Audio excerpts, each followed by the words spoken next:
Assalamualaikum everyone.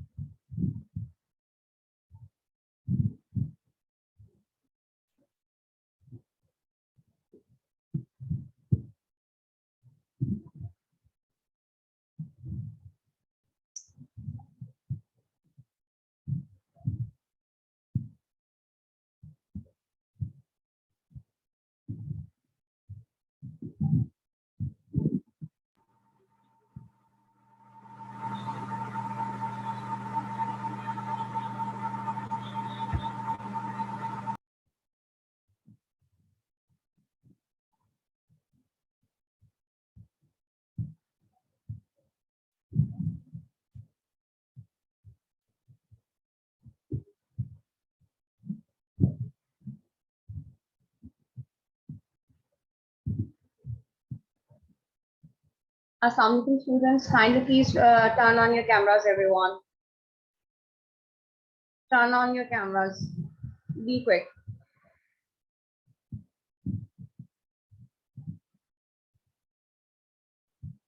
Everyone, be quick.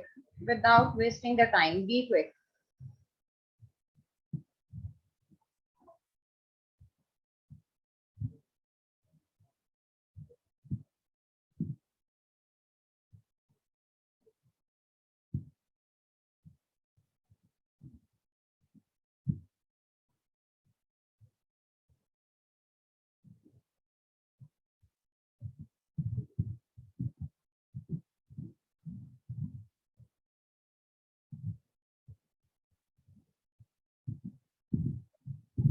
I don't want to see your ceilings, or I don't want to see anything that is present in your room or your houses. I just want to see your faces, whether you people are attending the classes or not.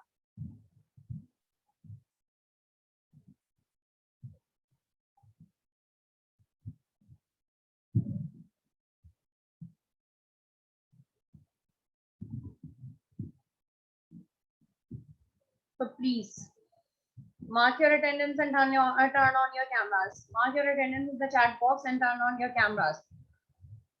Fatma, I know this is a grade 10th book. I don't want to see that book. Ansha, where are you? Haya?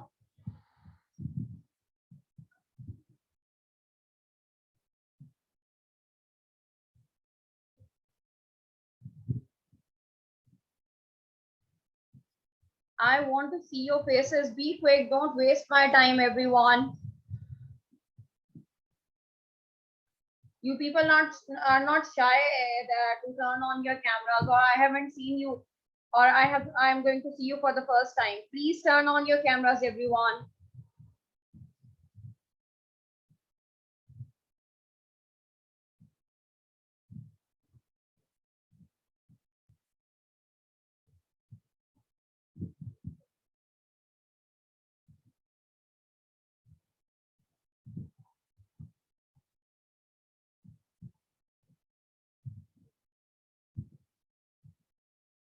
Be quick.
I told you that I don't want to see whatever is present in their homes. I just want to see your faces, whether you people are attending the class or not. Be quick. I'm not going to start the class until you are going to turn on your cameras properly.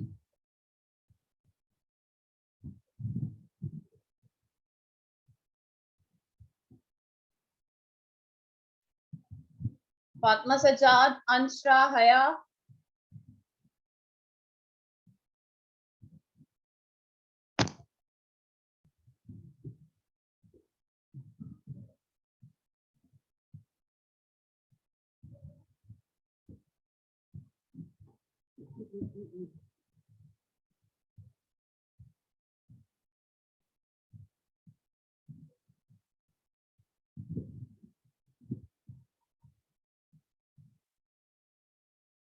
Noor Fatma, turn on your camera. Haya.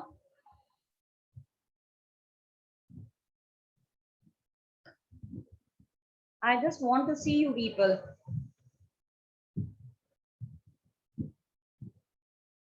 7 minutes are gone.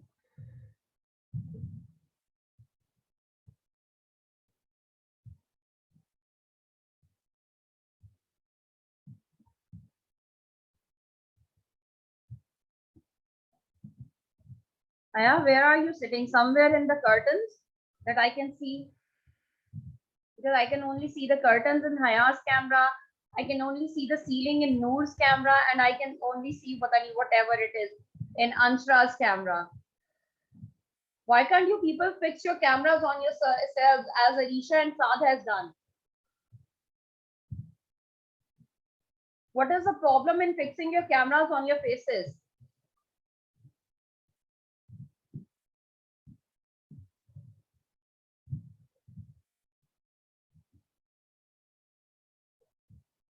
Fix your cameras on yourselves.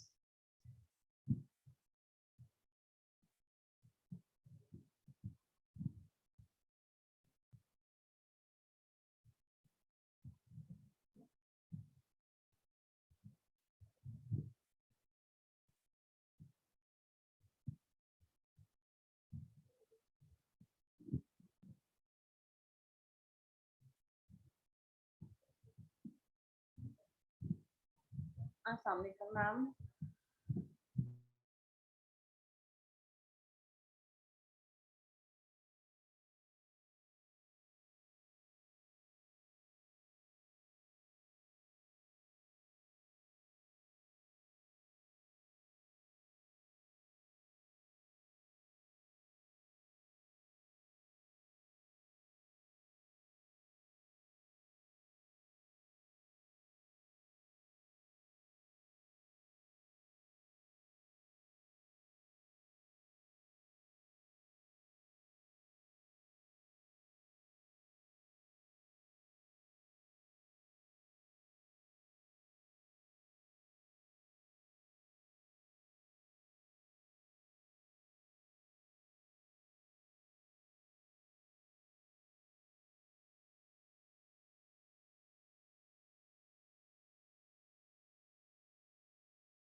Gee, as you people are not turning on your cameras, are not fixing your cameras on your faces, I'm gonna remove you from the class, because there was a call from the coordinator to remove you people from the classes. That the people who are not fixing their cameras on their faces are the people who are not turning on the cameras. I am calling the names, and I'm sorry. I am going to remove these students. Lamia, better fix your camera on your face. I can only see your head. That's good. That's better. Haya, fix it on your face. You can see Arisha. How is she sitting? You can see Arisha, how she has fixed her camera on her face. You can see Saad, how he has fixed his camera on his face. So I just want everyone to fix the cameras like this. Otherwise, I'm going to remove you people from the class. Noor Fatma, I am repeating it again and again to fix your camera on your face. I don't want to see your ceilings and your curtains.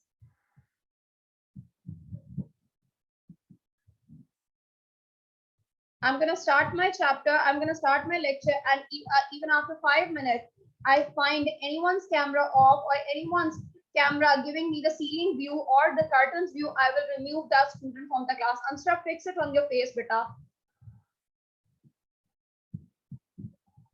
I'm telling you that how Arisha and Saad has fixed their cameras on their faces and on themselves.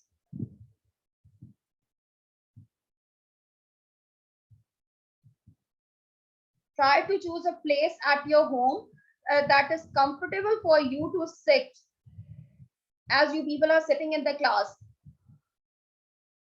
Your bed or your blanket is not a comfortable place to attend the class. Again, Noor, I cannot see you. I'm going to remove you from the class. This is the final thing.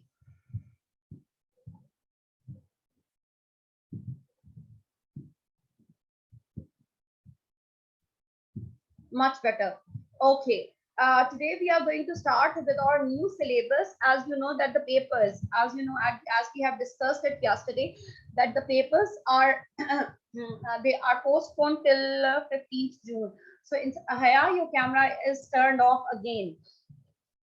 So instead of wasting our time, I don't say that don't touch the grade 9 syllabus. Keep on revising that syllabus as well. But for managing our burden in the 10th class, we are going to start off with the grade 10th book.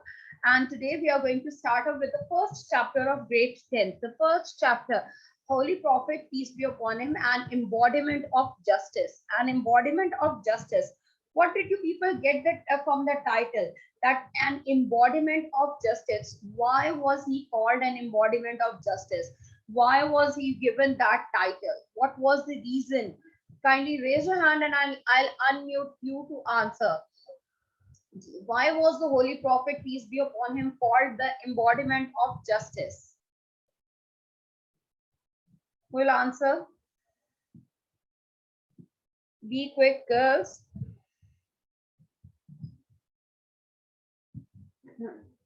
Holy Prophet, peace be upon him, an embodiment of justice.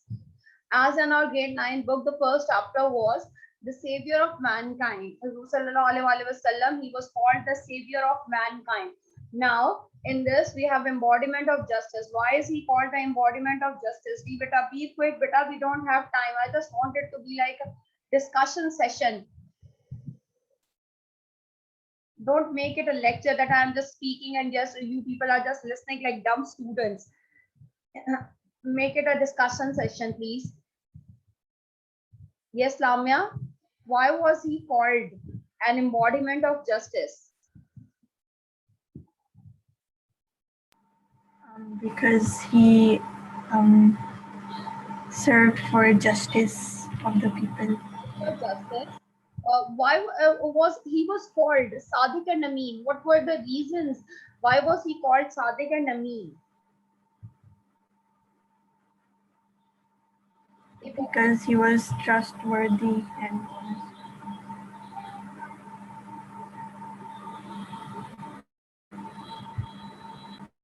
Yes, Haya. Haya.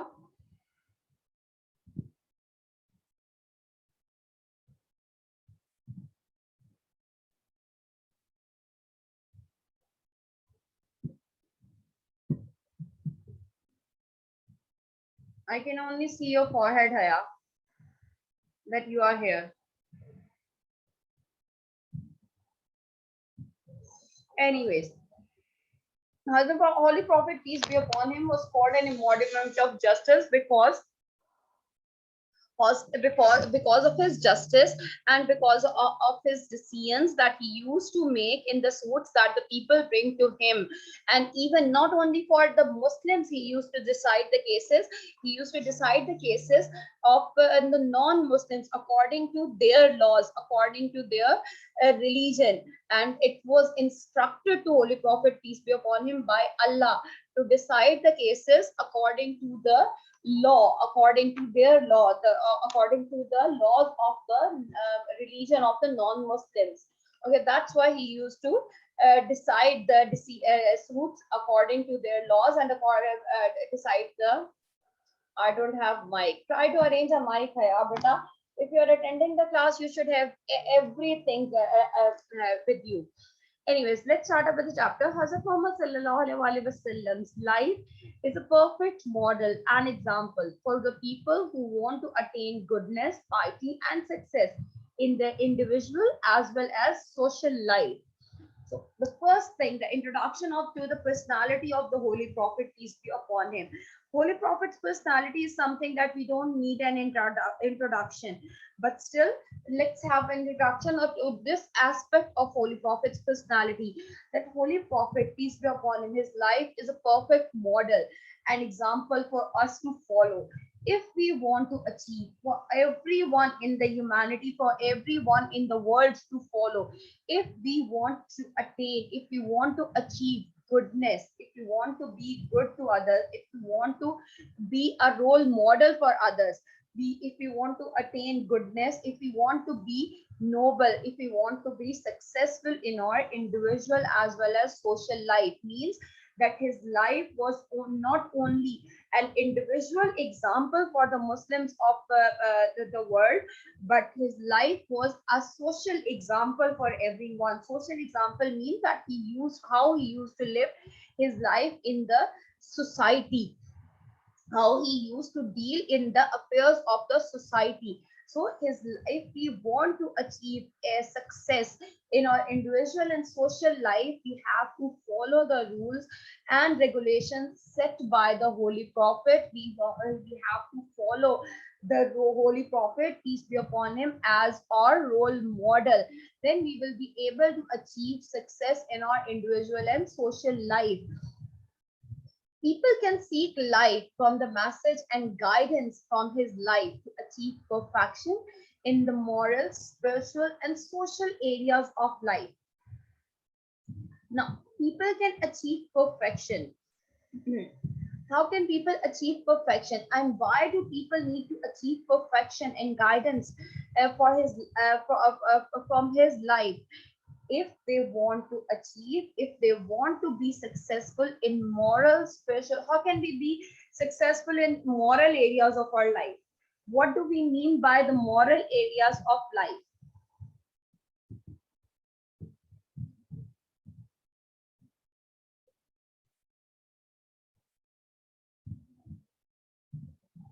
Yes, students, be quick.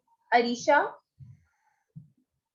what are the moral aspects of our personality? How can we be successful in moral aspects of our personality? Ji beta. Ma'am, kindly repeat the question. I wasn't able to hear you. I'm asking that it is written that if we want to seek light from the message and guidance from the Holy Prophet's personality, if we want to be successful in moral, spiritual, and social areas of life, how can we be successful in moral areas of life? What do we mean by that? How can we achieve guidance in the moral areas of life? What is morality?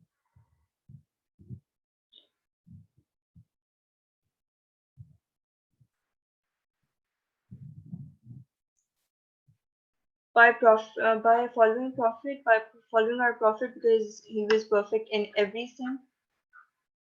Okay, what else? The moral areas of our life, that how do we deal with others, how do we, or we can say that ikhlaq, that how do we deal with others, how do we talk to other people. These are the moral aspects of our personality. Spiritual aspects, that are internal self, that if we want to make ourselves pure, if we want to make ourselves successful internally, if we want to make our relations good with God, and with the human beings, social areas with the human beings, if we want to be good with God and human beings, we need to follow the example set by the Holy Prophet, peace be upon him. Next, he has set very high and noble ideas through his practical example for all mankind to follow in every field of life. That the Holy Prophet, peace be upon him, he has not only told us that we have to follow these things, he has implemented everything in his life. He has he was the practical implementation of the of everything that he has said or everything that has been written in the Holy Quran. He has implemented everything in his own life, so that all the mankind who should follow that to be successful in every field of life. So this was the first paragraph, the introduction of to the personality of Holy Prophet. Is it clear to everyone? Okay. The next paragraph, Hazrat Muhammad sallallahu alaihi wasallam practically proved that no one could be more just and equitable than the messenger of Allah Almighty. That no one. What do we mean by equitable? Can anyone tell me?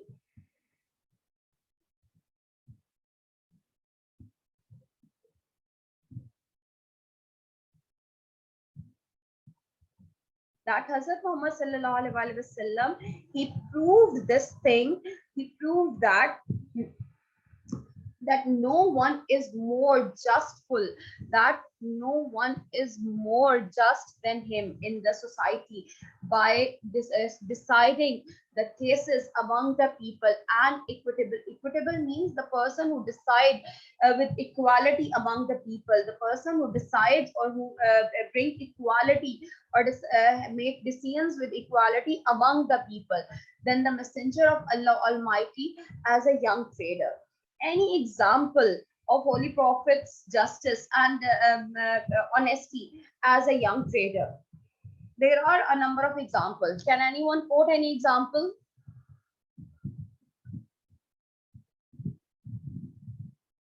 As a trader, how Rasul sallallahu alaihi wasallam used to deal the affairs of business?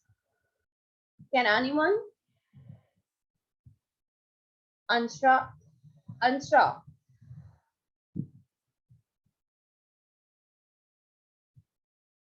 Ansha, beta, I have unmuted you, please. Can you speak up? Mariam, beta, fix your camera on your face. Can you tell us an example, Mariam?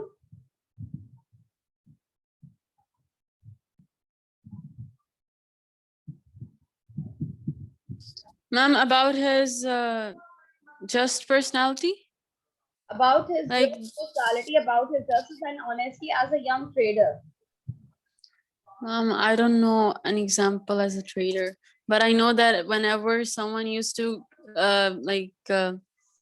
someone used to give him their things to keep for them, he always used to keep them safe, and he used to keep them safe. Okay. When Hazrat Khadija Razila Tala Anhu gave her the trade goods, how he dealt with all those things? Lamia? How he dealt with all those affairs? Yes, Lamia?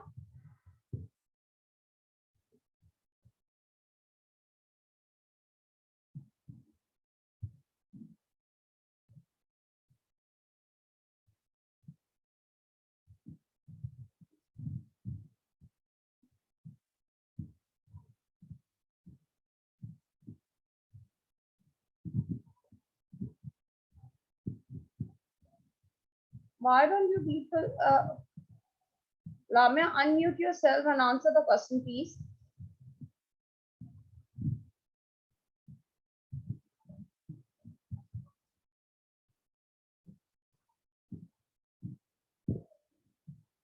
I don't know why you people just sit like dumb students. They are just there are always few students in the class, and you people don't participate in any of the activity.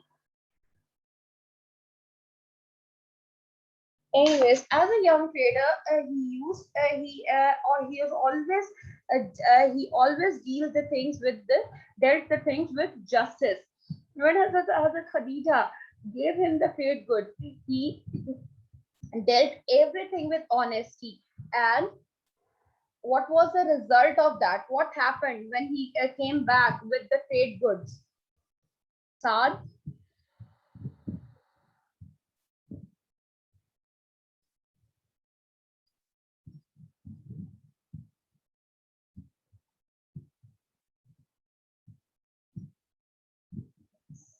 Saad. No one want to answer. He earned the good reputation of being an honest, fair, and just businessman.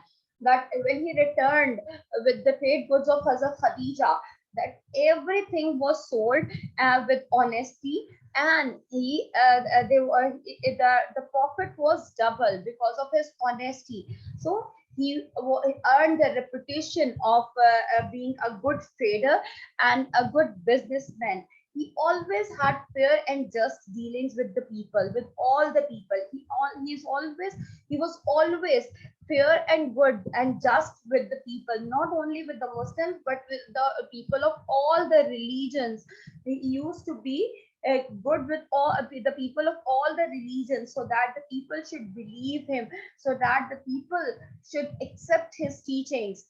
When the Kaaba was being constructed, there arose the dispute among the people regarding the black stone. And now there was a great dispute among the people regarding the black stone.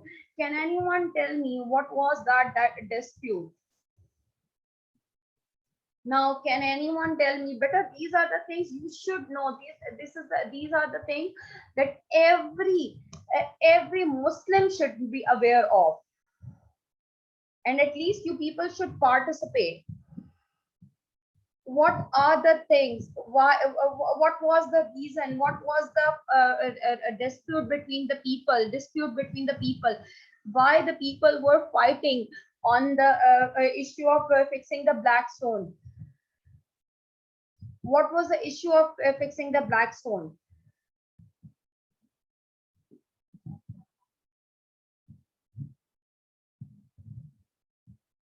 Yes, that's good, Mariam, that everyone wanted to fix the black stone.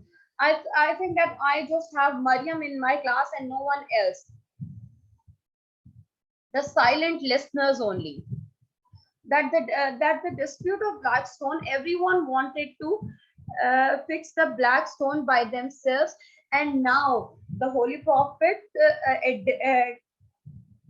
devised a very equitable plan. And what was that plan? He advised an equitable plan for the setting of the black stone. This pleased everyone and saved them from a tribal conflict.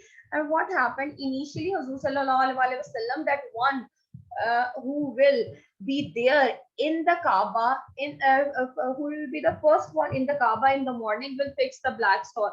And as usual, it was the Holy Prophet, peace be upon him, who was the first one to reach the Kaaba. He was the first one to reach the Kaaba in the morning, but still he did not do that. What did he do? That he just put a piece of cloth, and he put the black stone in that piece of cloth, and asked every tribal head to hold that each corner of that piece of cloth, and then he fixed that stone, the black stone, on the wall of the Kaaba. And this is how everyone was pleased, and everyone was thinking that they have got that blessing of fixing the black stone. So this is how he advised that equitable plan of for the fixing of black stone, and no one was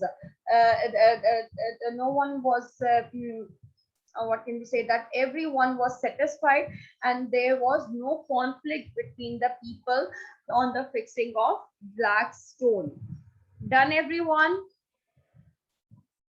So two paragraphs are done. We'll discuss the remaining paragraphs tomorrow, inshallah ta'ala. And kindly, please, everyone should have mic and cameras, whatever is there. Tomorrow I will not listen to these reasons.